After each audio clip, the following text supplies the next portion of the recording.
Back then, I was just a girl with a pair of scissors and a dream, working in a no-name salon on the edge of town. My life was as ordinary as they come, filled with small talk, hair dye, and the buzz of hair clippers. Then, he walked in, a regular Joe needing a trim, but that haircut was about to change everything. "Hey, got time for a walk-in?" he asked, poking his head around the door, casual, like he was just in the neighborhood. I glanced up, meeting his gaze for the first time. "Sure thing, take a seat." I motioned to the empty barber chair. He sauntered over, all easy confidence, and plopped down. "I'm Tom," he said, throwing me a grin that felt like it could melt the hardest of hearts. "Lydia," I replied, trying to sound cool and professional as I draped the cape over him. "So, what are we doing today? Just a trim, or are you looking to shake things up?" "Just a trim," he chuckled, his eyes meeting mine in the mirror. "Don't think I'm ready to shake up anything just yet." As I started cutting, we fell into easy conversation. Turns out, we both had a thing for old rock bands and crappy horror movies. Who would have thought, right? He had this way of talking, like he genuinely cared about what I thought. It was refreshing, made me laugh more than I had in a long time.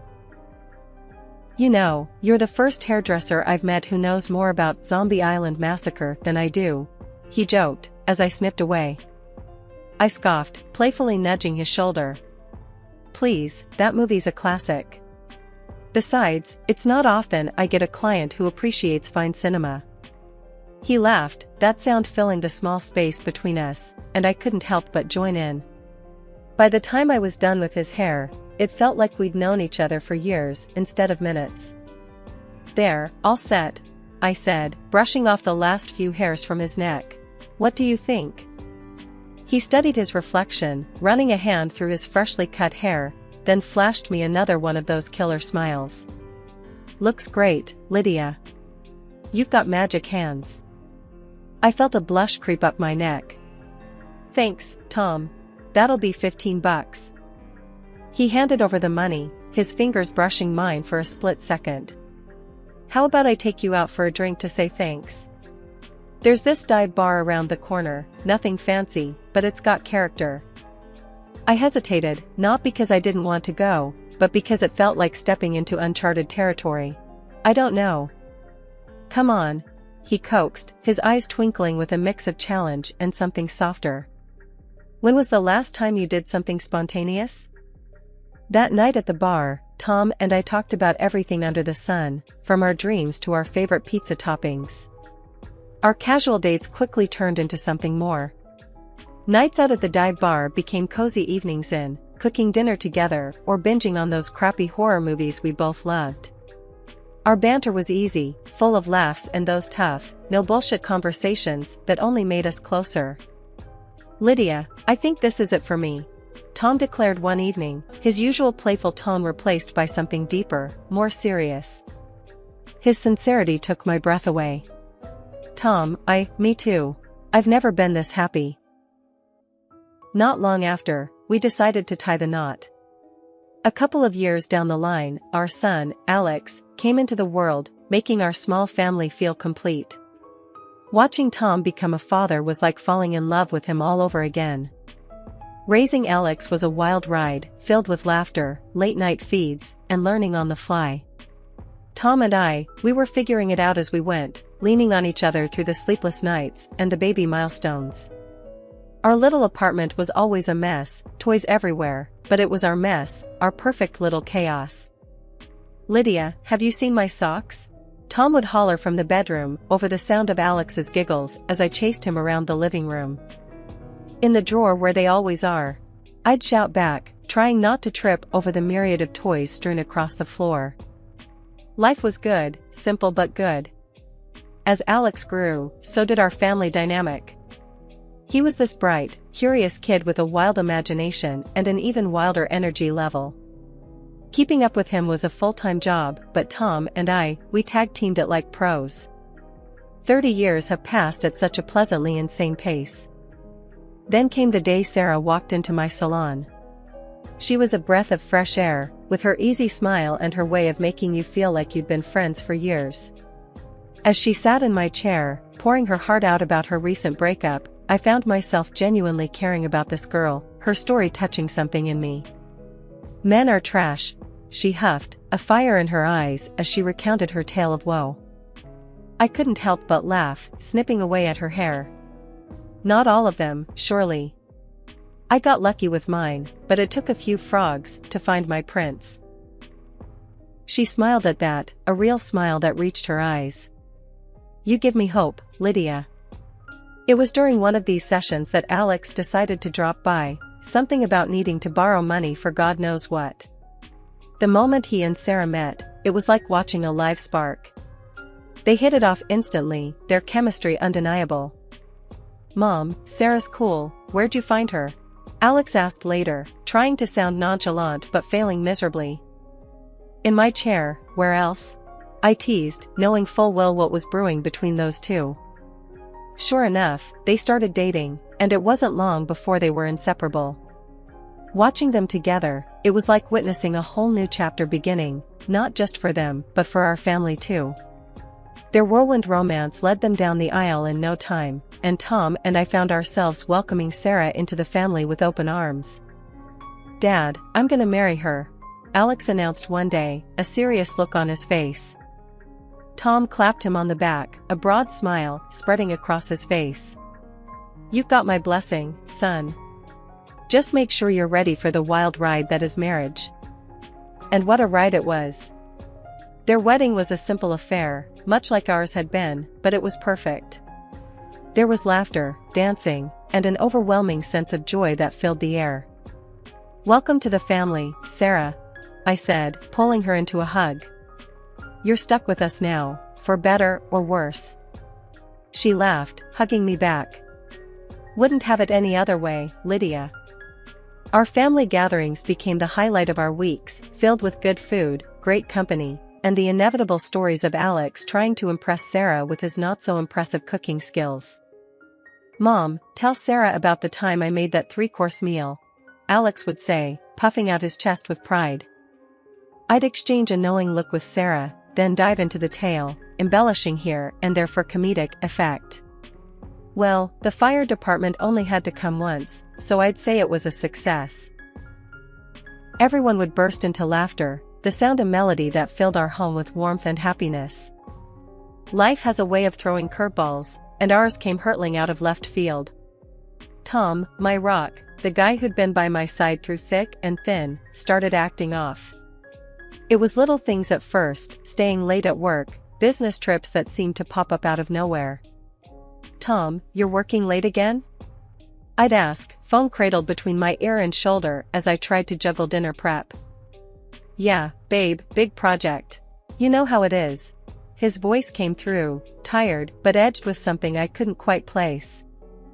I did know, or at least I thought I did. But then the late nights started stacking up, becoming more the rule than the exception. "And the gym?" Tom hadn't stepped foot in one since I'd known him, and suddenly he's all about fitness, talking about getting in shape like it was his new religion. One evening, as he laced up his sneakers, I couldn't hold back my curiosity. "Since when do you care about hitting the gym?" He chuckled, a sound that used to warm me but now felt like it was skating over something colder. "What, can't a guy want to look good for his wife?" His words should have soothed me, but they didn't. There was a gap between us that words couldn't bridge anymore. Then there was Sarah, our son's wife, who'd been like a daughter to us. She was in on these family dinners, laughing and joking, yet I noticed she'd started spending more time on her phone, smiling at texts in a way that seemed off. "Who's keeping you smiling like that?" I asked her one afternoon as we cleared up after lunch. "Just a friend from work, you know how it is," she replied, her gaze darting away from mine a little too quickly. "Yeah, I know how it is," I echoed, a sinking feeling in my stomach. Things came to a head when a friend of mine, Jenna, pulled me aside one day. We were at the market, and out of nowhere, she said, "Lydia, I saw Tom at the hotel downtown, and he wasn't alone." My heart stopped. "What are you talking about, Jenna?" "Tom's been on a business trip." She hesitated, then pulled out her phone, showing me a video. There he was, my Tom, arm around a woman. That alone was a gut punch, but when the woman turned her face towards the camera, the ground slipped away beneath me. It was Sarah. I felt like I was choking, the air too thick to breathe. This has to be a mistake, I whispered, more to myself than to Jenna. I wouldn't tell you if I wasn't sure, Lydia, Jenna said, her voice full of sympathy I didn't want or need. I nodded, numb, asking her to send me the video before we parted ways. When I got home, Tom was his usual self, asking about my day with that same distracted air. I looked at him, really looked at him, and saw a stranger where my husband used to be. Everything's fine, I lied smoothly, the words tasting like ash in my mouth. Just the usual day. I needed time to think, to plan, to figure out what the hell I was going to do. Later, alone in our room, I watched the video again. And there it was, the truth I couldn't deny any longer. All of Tom's late nights, his newfound love for the gym, it all made a sickening kind of sense. I sat there, phone in hand, feeling a rage and sorrow I didn't know were possible. Tom, the man I'd spent my life with, and Sarah, who I'd welcomed into our family with open arms, had betrayed me in the most unimaginable way. The days following the revelation felt like walking through a thick fog, each step heavier than the last. But I knew I had to clear the air, for my sake and Alex's. The decision to confront Tom and Sarah together weighed on me like a ton of bricks. My hand shook as I dialed Alex's number, my heart pounding against my ribcage. Hey, Mom, what's up? Alex's voice, always so full of life, cut through the silence of the room. I took a deep breath, steadying myself. Alex, we need to talk. It's important. Can you come over? There was a brief pause, concern creeping into his tone. Sure, everything okay? We'll talk when you get here, honey, I said, trying to keep my voice even. The wait for Alex to arrive was excruciating. Tom was out, probably with her, leaving me alone with my thoughts and the damning video on my phone. When Alex finally walked through the door, his brows were furrowed in worry. Mom? You're scaring me. What's going on? He asked, closing the door behind him. I motioned for him to sit down, my hands trembling as I passed him my phone. Watch this, I said, the words barely a whisper. Alex's confusion turned to shock, then horror as the video played out. He looked up at me, his eyes searching for an explanation, any explanation that could make this nightmare make sense. Mom, please tell me this isn't real, he begged, the pain in his voice a mirror of my own. It's real, Alex. I'm so sorry, I said, my voice breaking. We sat in silence, the weight of betrayal hanging heavy between us. After what felt like an eternity, Alex spoke up, his voice hardened with resolve. We need to confront them. Together, he said, and I nodded. There was no other way forward. The dinner table was set, a macabre stage for the unraveling of our family. Tom and Sarah arrived together, oblivious to the storm they were about to walk into. Their laughter grated on my nerves, but I kept my composure. Lydia, this looks wonderful, Sarah said, taking her seat with a smile that didn't reach her eyes. I forced a smile in return, waiting for Alex to signal he was ready. He gave me a subtle nod, and I knew it was time. Tom, Sarah, we have something to show you, I said, my voice steady despite the turmoil inside me. I played the video, watching their faces closely. Tom's expression crumbled, guilt washing over him. Sarah, on the other hand, looked defiant, even as her facade began to crack. This is nonsense. It's not what it looks like, Tom stammered, looking from me to Alex, desperate for any sign of belief. What, are you going to deny it? Even now? Alex's voice was cold, his anger palpable. Sarah finally spoke up, her voice laced with arrogance. What? Afraid of a little competition? The room went silent, the audacity of her words hanging in the air. Tom looked defeated, the reality of his actions finally dawning on him. Competition? Is that what I am to you? I asked, my heart breaking all over again. Alex stood up abruptly, his chair scraping against the floor. I want you out of my house, now. He directed at Sarah, his voice leaving no room for argument. She scoffed, her delusion seemingly boundless. We need housing. I'm entitled to half of this apartment and alimony. The room went silent for a moment, her words hanging in the air like a bad smell. Alex let out a harsh laugh, shaking his head. The apartment's mine, bought before we were married. You've got no claim to it, and forget about alimony after what you did. The showdown with Sarah was brutal, but clear-cut. She stormed out, her threats echoing hollowly behind her. But then, Tom turned to me, his expression shifting from guilt to something harder, colder. We need to talk about our property, he said, the words heavy between us. It needs to be divided. Our home, our life together for 30 years, reduced to mere assets, to be split. The pain of his betrayal was one thing, but this cold demand was another knife twist. So, this is it? After everything, all you care about is money? I asked, struggling to keep my voice from breaking. It's only fair. We built this together, so we split it, Tom replied, his voice void of the warmth I once knew. The divorce was nothing short of a soap opera, with more drama and screaming than I'd ever experienced in my life. Courtrooms aren't exactly the place for airing family secrets, but there we were, laying it all out for the judge to see. Tom had decided to throw in his lot with Sarah, his son's ex-wife, of all people. If you'd told me a couple of years ago that my life would turn into this mess, I'd have laughed in disbelief.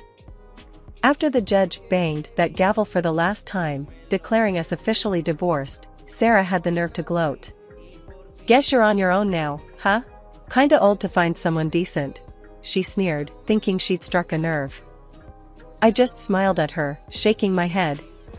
Honey, if Tom's your idea of a decent man, I'm better off alone, I said, walking away with my dignity intact.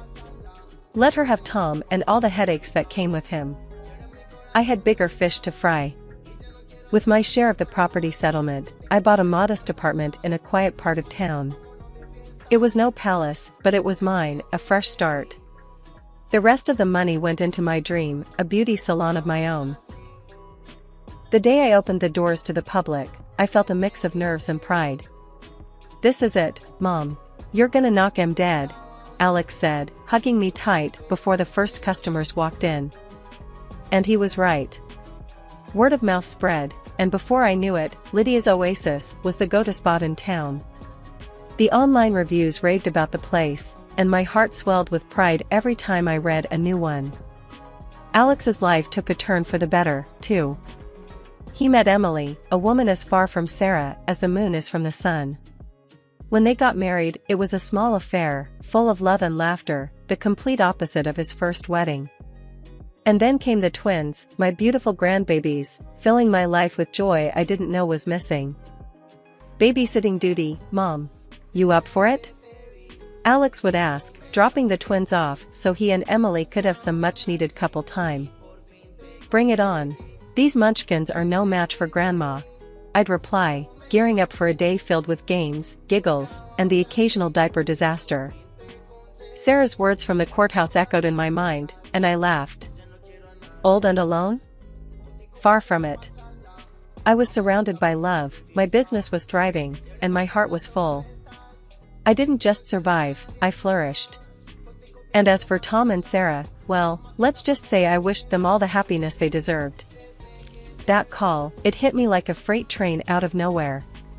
Tom, of all people, with his voice oozing confidence like he was entitled to something from me.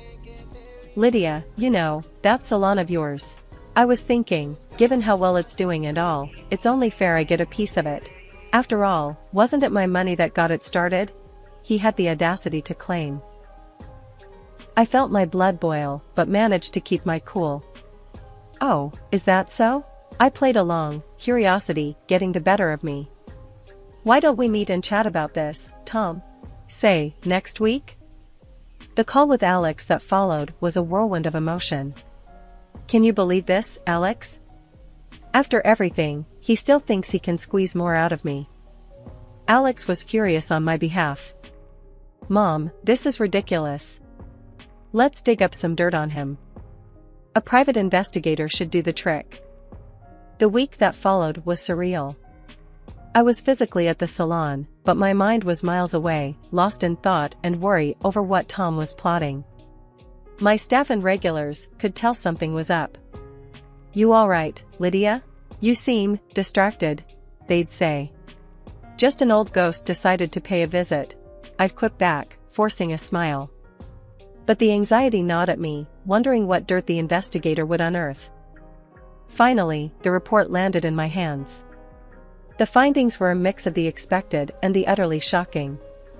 Tom and Sarah's life wasn't the picture-perfect scene they had been painting. Oh, how the mighty had fallen. I couldn't help but laugh, a deep, guttural sound that surprised even me. With this in my arsenal, I was more than ready to face Tom. Walking into that bustling cafe, my stomach was in knots, but my determination was ironclad. Spotting Tom and his little family setup was like watching a bad soap opera live. He was there, grinning like a Cheshire cat, with Sarah, heavily pregnant, and this young dude introduced as her brother. Right off the bat, the scene was ripe with pretense. Tom wasted no time, launching into his spiel with gusto. "Lydia, so good of you to join us. Look, we're expanding the family," he said, gesturing towards Sarah's belly with a pride that seemed misplaced. "And we got to thinking, what's better for our future than having a stake in your salon? It's booming, and Sarah here, she's got the knack. She's dreaming of her own place." I couldn't help but laugh, not a polite chuckle, but a deep, from-the-gut laugh. "Tom, you're dreaming if you think you're entitled to any part of my salon. But, let's cut to the chase, shall we? You, my dear ex-husband, are not the father of Sarah's baby." The table went dead quiet, the air thick with tension. Tom's smile faltered, confusion etching his features. "Lydia, what the hell are you talking about?" I took my time, pulling out the photos, videos, and the clincher, the medical documents. "This young man," I said, pointing at the so-called brother, "is actually your wife's lover, not her brother. And Tom, about being a dad again, remember our little chickenpox saga? The doctor was quite clear about the aftermath, infertility." Watching the color drain from Tom's face was, I admit, a guilty pleasure. Sarah's smugness evaporated, replaced by panic, while her brother looked ready to sink through the floor. Tom leaped up, rage contorting his face, turning towards the young man with fire in his eyes. You're dead, mate." The cafe erupted into chaos, patrons scrambling to get a better view, phones out, recording every second. Sarah was shrieking, her brother trying to defend himself, and Tom looking like he wanted to tear the world apart. I stood, my voice cutting through the mayhem. "I've had enough of this circus. You three deserve each other." I didn't wait for a response, didn't look back to see the aftermath of the bomb I'd dropped. Walking out of that cafe, the air never tasted sweeter, the sun never shone brighter. After the cafe showdown, life seemed to pick up speed, barreling towards a future I was eager to meet head-on. One morning, as I unlocked the salon's door, I was greeted by the familiar faces of my staff, each one a key player in my journey to rebuilding my life. "Morning, boss lady. Ready to conquer the day?" Jenny, my top stylist, called out with a grin. I chuckled, flipping the sign to open. "With you lot by my side? Always." The day was a whirlwind of snips and styles, laughter and gossip, the kind of day that reminded me why I'd fallen in love with this business in the first place. As we were closing up, Alex and Emily stopped by, the twins in tow, their faces smeared with what looked suspiciously like chocolate. "Grandma, look what we made at school today," one of the twins, Mia, exclaimed, holding up a drawing that was more abstract than anything. I crouched down to their level, pulling them into a hug. "This is going straight on the fridge, my little artists." Alex watched us, a soft smile on his face. "You're doing amazing, Mom. I'm proud of you." I stood up, ruffling the twins' hair. "We're doing amazing, Alex. This family, this life, it's more than I could have asked for." That night, as I sat on my balcony, watching the sunset paint the sky in hues of orange and pink, I couldn't help but feel grateful. Grateful for the struggles that had shaped me, for the betrayal that had tested me, and for the love that had seen me through. Tom and Sarah were now just footnotes in my story, a story that was far from over. I had chapters yet to write, adventures yet to embark on, and love yet to give. The dawn of a new day had never felt so sweet, so full of promise.